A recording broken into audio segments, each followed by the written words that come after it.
back here at Boreo's 8891 McDonald's Parkway in Cicero, New York.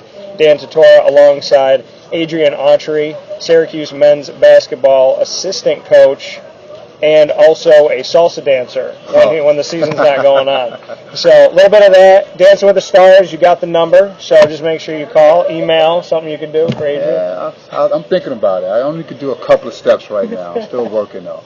Give me a little bit of time, Dancing with Stars. Give me a little bit of time. So you got to get the Hispanic blood. I mean, that's all you need to do. Hispanic, a little bit of Italian, something like that. Or even pretend if you have to. But Adrian Autry, of course, Syracuse men's basketball, knows what he's talking about, knows who he's bringing in.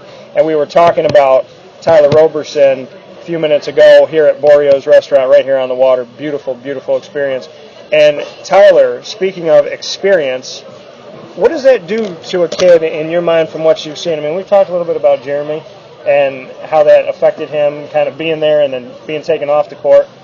How does that affect a guy like Tyler? How did you see his personality respond to Boeheim not really giving him a lot of time to show himself? I think it's always tough for a freshman because most freshmen, especially at this level, they come in being, having a history of just playing, never really getting taken off the court. So this is the first time they've probably faced some adversity in a while. So that's always a tough transition to make among basketball, academics. College in general is always a tough thing. But I thought, Tyler handled it well. He came in and he practiced and, he stayed upbeat and attacked. And I think when you have that type of mentality, that's when you see that next jump. I've watched it with Michael Carter.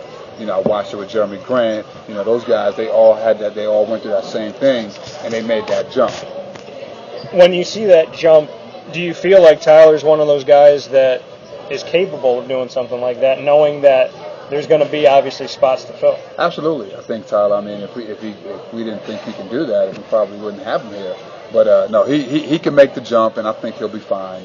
Again, he's a guy that is relentless. He attacks the basket. He goes after it, and he'll fit in fine with what we do. BJ Johnson, another guy that you had in the stables that Syracuse fans saw even less of. He's someone that what I took away from him, at least from practice, is that when he is comfortable in his shot, the confidence is there. He's going to take it, and he makes a bunch of them. But as far as game experience, he doesn't have a lot of that. So how do you feel a guy like him can transition where he looks really good in practice, but even with spotty minutes for Roberson, BJ didn't get those minutes? I think, guys like, when you're in that situation, you got to continually bring it every day in practice and be ready for the opportunity. And when you get an opportunity, I think you can't overthink things. I think you just got to play. And it's easier said than done, just because when you don't see a lot of time on the court and the playing time is inconsistent, you want to try to make something happen so that you can stay on the court a little bit longer. So, but I think next year, this summer will be good for him as far as working on his game. I think even though he didn't play as much, I think he understands what's expected out of him. And again, that's something that a lot of freshmen don't understand, and understanding the role that they may have. And it changes each year. But I think he understands what needs to be done and how he needs to play. So I expect him to make a jump as well. When we talk about what's expected of him, what do you expect from BJ? I think BJ is a guy that can make shots. I think he's unbelievable in the open court. I think he can provide, that shooting that we, desperately need, someone that can complement and help Trevor.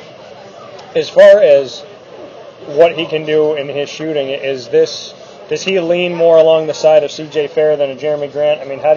How would you kind of show a similarity when it comes to B.J. Johnson? Does he have a similarity? B.J. Johnson can shoot the ball.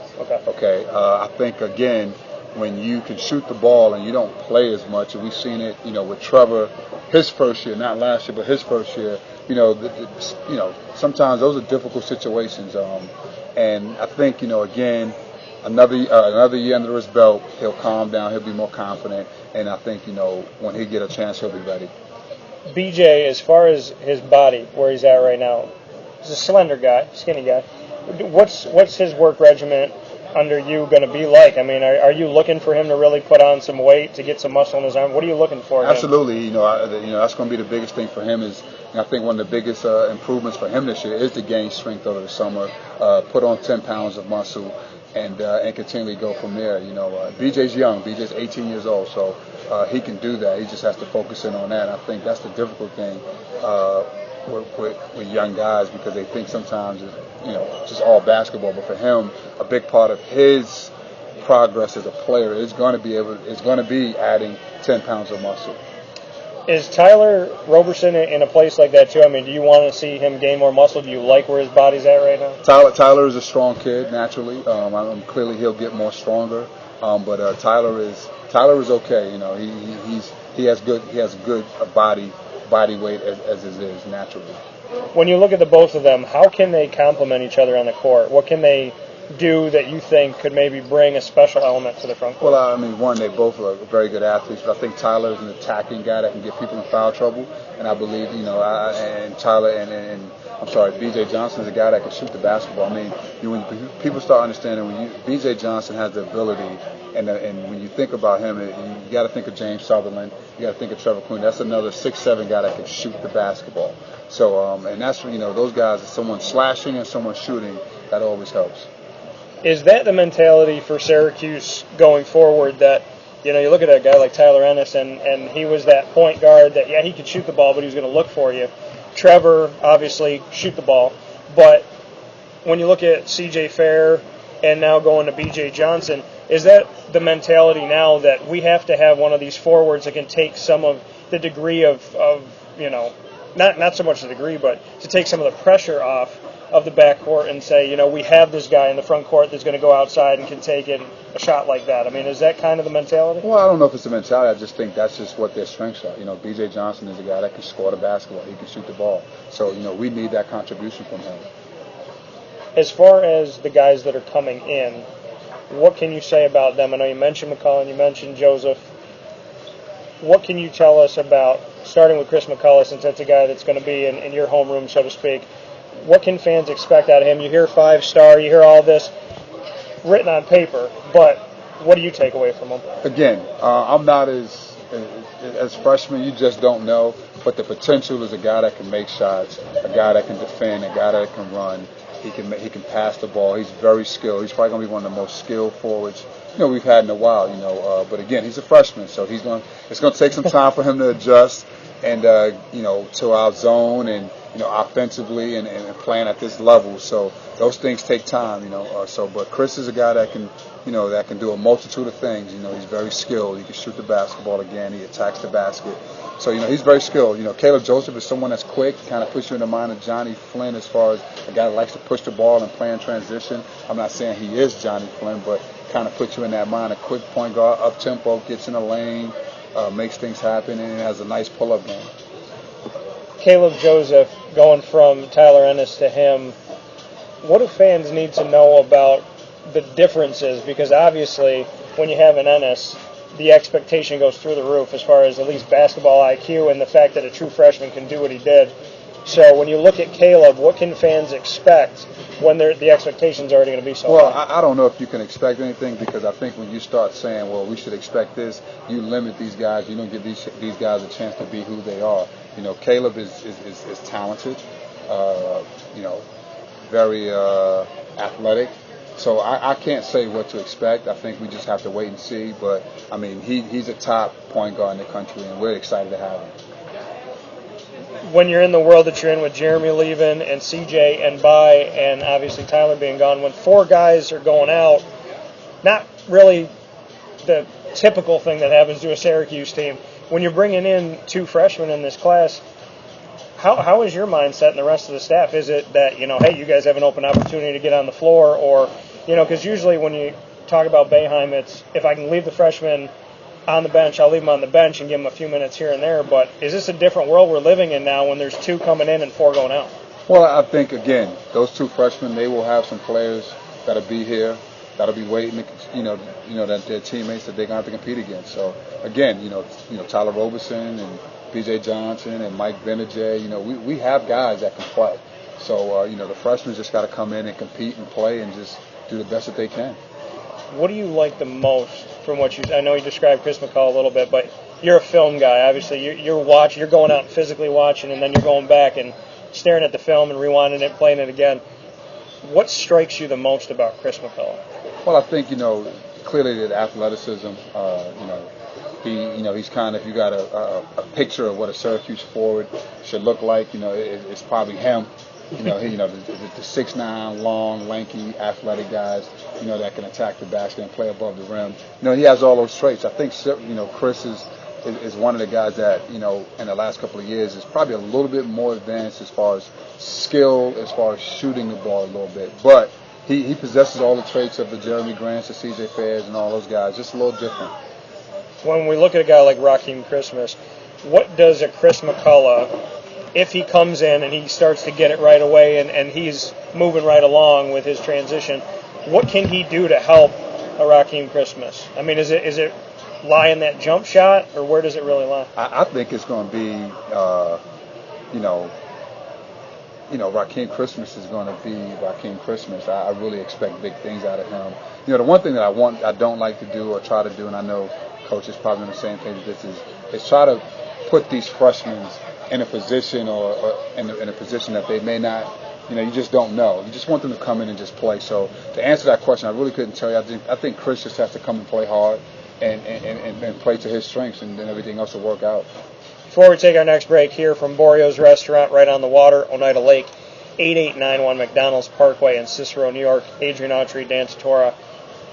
Keeping with Raheem Christmas, we talked about him a little bit in the classroom. Where has his biggest jump been to you? Because what I heard him coming out of high school is that I would watch his film, and I like what I saw in film, but they said, Dan, watch the entire game because sometimes he slacks off. He doesn't look like he wants it. And then over this past season, with him being a junior, it looked like he wanted it more. Do you see this more tenacity, more want within him as he gets older? I mean, where is he in your mind for what he needs to do and the type of player he needs to be? Because that was the biggest knock that I heard on him, and now I feel like Rock knows, hey, this has got to be my team. I mean, what do you take away from it? I mean, I think, again, it's in the world that we live in now, everybody is an expert. And these guys are kids, yeah. And you got to let them try to grow and develop, and, at their own pace. And the one thing that I'm proud about Raheem Christmas is that, he's gotten better each year. And I think this year, you'll see, I know for a fact that you'll see a different Raheem Christmas. He'll be ready. Mike Hopkins has done a tremendous job with him, and will continue to do a tremendous job with him. We've seen the flashes, and we've seen it. Again, this is a different team, and this year this team is going to depend on Raheem Christmas. And I think that's the role. Each year the role has changed for him, and I think he's done a great job of adjusting to each year the role that was asked of him to do. People don't understand, his roles on a team that need to be filled. And sometimes, it may be the secondary guy. Sometimes it may be the primary guy. I think this year he'll be one of the focal points of this team. Offensively is where the question always comes in, how much you can count on him. What do you think about where he is offensively going into this final season, knowing that him and Trevor Cooney are the only guys left from the starting five? Can he be a guy that you're going to count on inside offensively? I think so. I think he'll do a great job. As you've seen last year, his shooting, getting to the foul line, he did a great job of knocking down his free throws. Raheem's working hard right now. He's going to continue to work hard. And I just don't see him. I see him being a big part of what we do next year. Center, forward, where does he make sense on this team now? You can play him anywhere. That's his versatility. He can play center and forward. He's going to play wherever we need him to play next year. Without having foul trouble is something that obviously Rock wanted to keep down. Any guy wants to keep down. When I talked to him about it during the tournament, he said, before halftime, I want 2 or less. He said 2 maximum, but that's all I want because that helps him kind of play his game. Does that make sense to you as somebody who's watching him and seeing him grow, that he has to be within a limit? Because he's a guy that obviously wants to go after the ball and block it, but he also wants to stay in this little window of... I think he just has to play. I think he can't worry about how many fouls he has. I think when he's really good, he's just playing. And I think sometimes, he has to do that. Now he has to be smart as well now, but I think he just needs to play. Shot blocker, dunker. What do you think he does better? I think Rock can do whatever he wants to do, and I think we're starting to see that because he can shoot the basketball as well. And I think we just, I thought we seen glimpses of it last year, especially towards the end, and I think that's just going to continue to carry over. And to close, what brings that out of him that you think that, like you said, every person has a different path that they grow through. You think that this year it's going to come all together. What is it about this year? Is it the time of him knowing that the clock is now ticking against him? I mean, What do you think really has him in this mode of, I grew a little bit here, I grew a little bit there, but now I'm going to lock it up, bring it all together? His experiences. He's been here. He's been here for, going into his 4th year now. I think all of the experiences, playing on these different teams and playing with different guys. I think he understands this year. He's one of the guys now. He's one of the guys that that we under depend on. That's Adrian Autry, Syracuse men's basketball assistant coach, here with Dan Tortora of Dan Tortora Broadcast Media. We will be back here from Borio's Restaurant. Beautiful view, 8891 McDonald's Parkway in Cicero, New York. Every time it rains in Syracuse, I want you to look behind us right here and remember that. We'll be back.